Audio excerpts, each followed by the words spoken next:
The satisfying sound of a satisfying man getting caught in a lie so simple, so provable, so embarrassingly unnecessary that even his own golf club had the receipts. That is what happened the day Samuel L. Jackson sat down in an interview chair, looked directly into a camera, and calmly dismantled one of Donald Trump's most bizarre denials. No shouting, no fury, no dramatic monologue, just a man with a membership bill, a witness named Bill Clinton, and the quiet confidence of someone who knows the truth doesn't need volume. What Trump tweeted next made the whole thing worse. The studio was small and warm, the kind of intimate interview setup designed for conversation, not confrontation. Two chairs angled toward each other under soft overhead lights. No studio audience, no applause signs, no crowd energy to ride or manipulate. Just two people talking, a camera rolling, and the faint electrical hum of equipment running in the background. It was the kind of room where lies have nowhere to hide because there is no noise to bury them under. Samuel L. Jackson settled into his chair the way he settles into everything, completely, unhurriedly, like a man who decided a long time ago that the world could wait for him and not the other way around. His posture was relaxed but alert. His eyes were calm but sharp, carrying that particular stillness that audiences have watched for decades. The look of a man who sees everything and reacts to nothing until he is ready. He wore his clothes easily, casually, with the kind of effortless presence that cannot be faked or purchased or performed. There was no tension in his shoulders, no rehearsed talking points sitting behind his expression. Just Samuel L. Jackson being Samuel L. Jackson, which has always been more than enough. The interviewer leaned in and asked the question that set the whole thing in motion. What did you think of Trump tweeting that you're a boring actor who does too many TV commercials? Jackson blinked once, slowly, the kind of blink that carries more weight than most people's entire sentences. "Oh my God," he said, his voice carrying that familiar low rumble, somewhere between amusement and disbelief. "Did he tweet that?" "Yeah, he did." Jackson paused, looked off to the side for half a second, as if giving the information room to land. Then he turned back to the camera and said something so simple, so devastating, and so perfectly delivered that it didn't need a punchline. I look at my bank account and laugh. The words landed like a velvet hammer. No rage, no defensiveness, no wounded pride scrambling to justify itself. Just the calm, unhurried response of a man whose career, whose legacy, whose body of work speaks loud enough that a tweet from the President of the United States registers as background noise. But he wasn't done. He leaned back slightly, his expression shifting from amusement to something closer to bewilderment. The real kind, not the performed kind.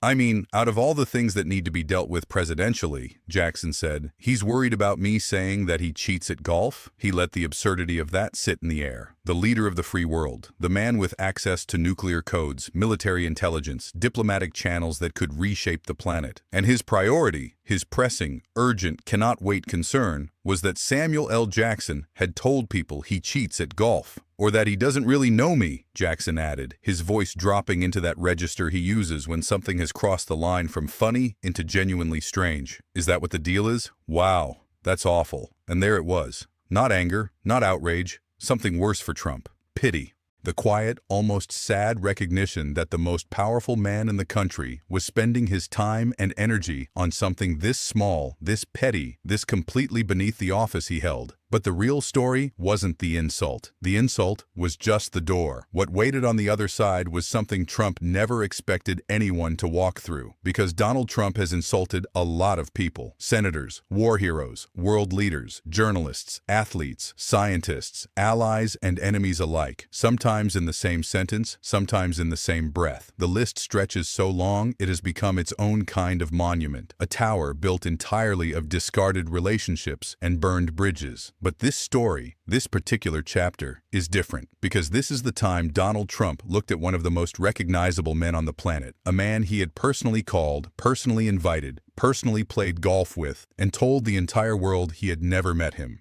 And Samuel L. Jackson had the receipts. The tweet appeared the way Trump's tweets always appeared, suddenly, without warning, in the middle of a news cycle already overloaded with more important things. It read like this: "I don't know Samuel L. Jackson to the best of my knowledge. Haven't played golf with him and think he does too many TV commercials. Boring. Not a fan." Read that again. Let every word register. "I don't know Samuel Jackson. Not we've met, but I don't know him well." Not, we've crossed paths at events. Not, we've played golf once or twice, but I wouldn't call it a friendship. A flat, unambiguous, total denial, delivered with the confidence of a man who assumed nobody would push back, nobody would check, nobody would produce evidence, because that is how Trump operates. He says the thing, says it loudly, says it with complete certainty, and moves on to the next sentence before anyone has time to verify the last one. But Samuel L. Jackson is not the kind of man who lets things slide. He sat in that interview chair, calm as a lake at dawn, and began dismantling the lie with the patience of a man assembling a puzzle he already knows the picture of.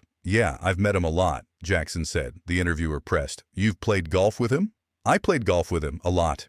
He said it the way you say something that shouldn't even need to be said, with the mild, almost tired exasperation of a man being asked to confirm that the sky is blue. Not once, not briefly at a charity event, not a passing handshake at a crowded function where 500 people mill around and names blur together. A lot, repeatedly, by invitation, by personal phone call, by the kind of direct, deliberate, one-on-one contact that makes denial not just wrong, but absurd. Then came the story that turned the whole thing from embarrassing into devastating. Jackson leaned forward slightly, his eyes narrowing with the faintest trace of a smile, the kind of smile that appears on a man's face when he knows he is about to end an argument permanently. "He called me one day," Jackson said. "I was here in New York, and he would always call me Samuel L., and I'd say, 'The Don, how you doing?' And he'd say, 'You busy today? You want to play golf?' I said, 'Sure.' He said, 'Well, I'm not going to play, but I got a friend who wants to play, and we're going to play at my club.'"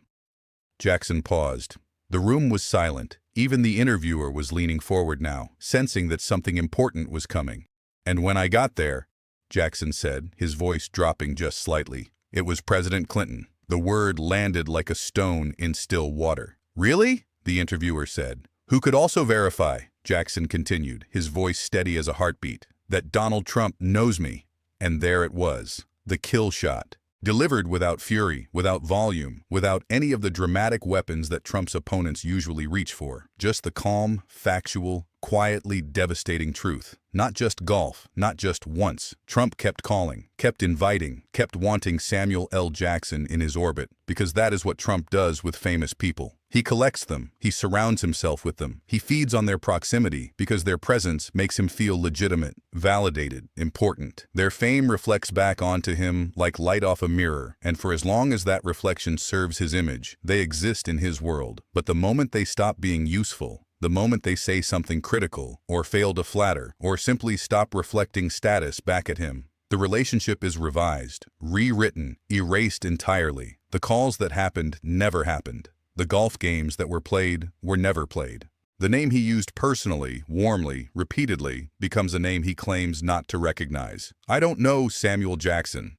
Except Bill Clinton was there, standing on the same golf course, watching the same game, breathing the same air. A former president of the United States serving as an eyewitness to a friendship that Donald Trump decided to pretend never existed. The interviewer, barely containing a grin, said what everyone watching was already thinking. "I will say, if we can prove that Donald Trump is lying when he says he doesn't know you, this might be the thing that finally brings down his campaign." The room laughed. Jackson laughed. It was the kind of laugh that comes from exhaustion as much as humor. The recognition that the lie was so small, so unnecessary, so easily disproven that it almost didn't feel worth the effort of correcting, except that the pattern behind it was anything but small. Because this is what Trump does. He doesn't just lie about big things. He lies about small things, trivial things, things that don't need to be lied about, things that could be verified with a single phone call, or a single photograph, or a single receipt from a golf club with your name printed right there on the billing statement. And that is exactly what came next. The interviewer's expression shifted. Something new was coming, something that moved the conversation from amusing to damning. "Is it true," the interviewer asked, "that he signed you up for one of his golf clubs and didn't tell you?"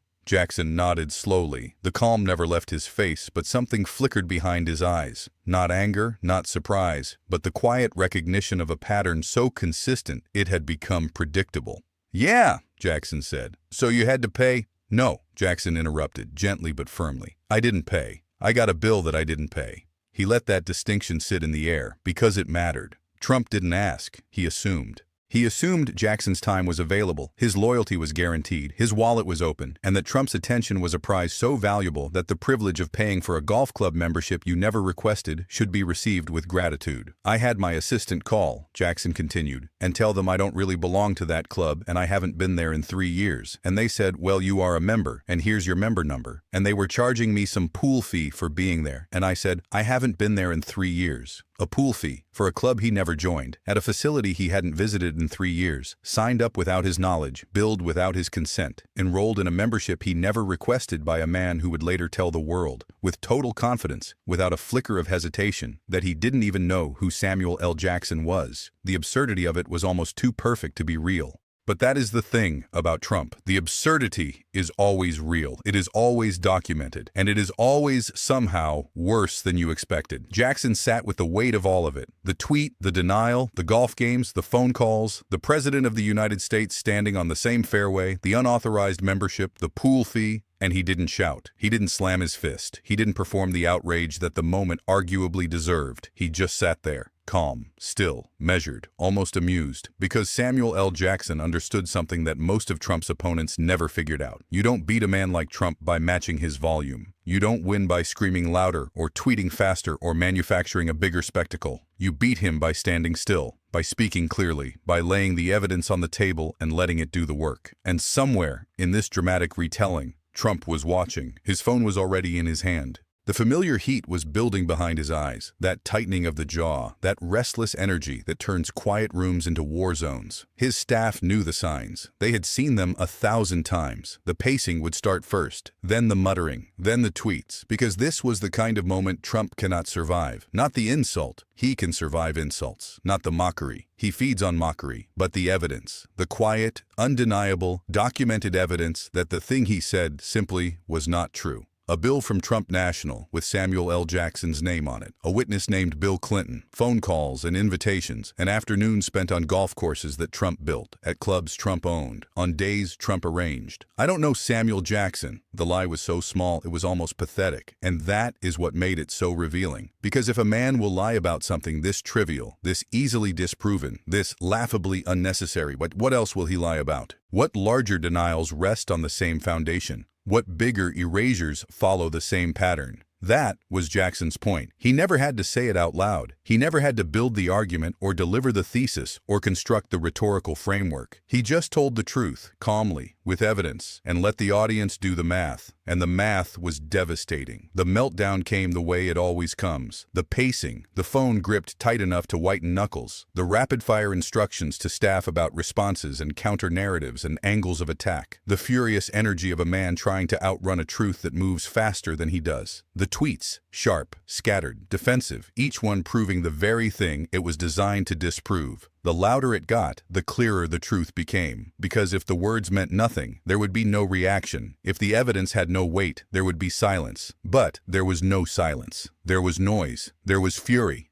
There was the visible, unmistakable strain of a man watching his own lie get dismantled in real time by someone who didn't even raise his voice. By the end of the night, the interview clip had traveled across every platform, every news desk, every group chat in the country, and the image that stayed with people was not Trump's denial. It was not the tweet. It was not the fury or the meltdown or the predictable counterattack. It was Samuel L. Jackson, sitting in a chair, calm as ever, telling a story about golf and a phone call and a bill he never paid, letting the truth do what the truth always does when you give it enough room. Because some people fight back with noise. Some people fight back with spectacle. Some people match fire with fire until everything burns. And some people fight back with a membership bill from Trump National and a witness named Bill Clinton. No shouting required, no fury necessary. Just the facts, laid out flat, under bright studio lights, by a man who looked at the most powerful liar in America and simply said, yeah, I've met him, a lot. And that quiet, that calm, that absolute refusal to perform anything other than the truth, that was the loudest thing in the room. If that moment hit you somewhere real, subscribe now. These stories are not just entertainment. They reveal how power actually works, how lies get built, and what happens when one person decides to sit still and tell the truth while the whole world is spinning. Hit the bell, drop a comment, and whatever you do, do not miss what comes next.